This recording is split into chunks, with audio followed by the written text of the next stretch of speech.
I'm going to take you through a quad series. So we're going to start with a little massage. So bringing the foam roller under the leg, starting at the top of the hip, and then we're slowly working down the leg, finding each sore spot, and we're holding that for somewhere between 15 and 20 seconds per sore spot, and then moving down. We're not going down onto the knee, and we're staying just below the hip bone as well, so really working into the quad. You can move your pelvis around to try and get to different areas, and what we're trying to do here is just release any tension in those quadricep muscles. So they're a muscle group that tend to get quite tight and a little bit knotty, and what we're trying to do is release the tension in that muscle. So where you've got some tension and you get that tightness, we're looking to just use the foam roller to apply pressure and help to break down that tightness and that knot. We're going to move to the other side.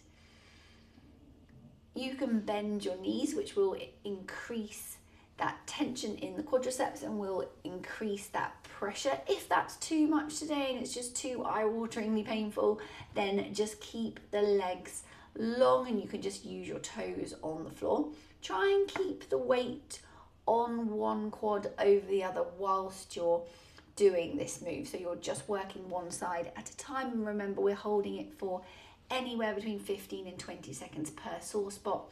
Once you've done about 2 minutes on each leg, we're going to stop and we're going to go into our quad stretch. So we're going to lie on our side, bring your heel up towards your bum, hold on to the front of the ankle, not the toes, so you're getting to stretch the quads, and we're not just stretching through the front of the foot, and you're holding that for anywhere between 20 and 40 seconds, and that's up to you. And then once you have held it on one side, we're going to roll over onto the other side and repeat the process with the other leg. As you lie down, making sure your head stays in line with the rest of your spine, getting hold of the front of the ankle, not the toes. Gently move the knee back. You should feel that mild tension in the top of the leg. Again, somewhere between 20 and 40-second hold. Making sure you're not letting those ribs flare forward. So think rib to hip connection, keep that core switched on and engaged.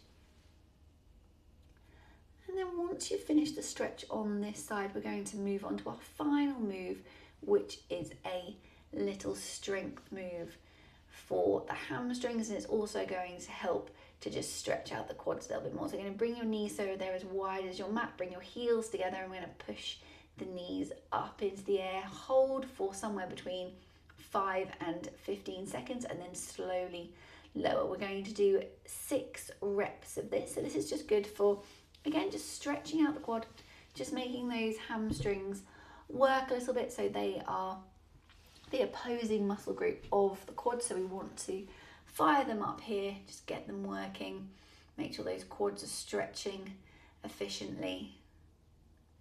And then once you finish, you're going to come back into a seated position.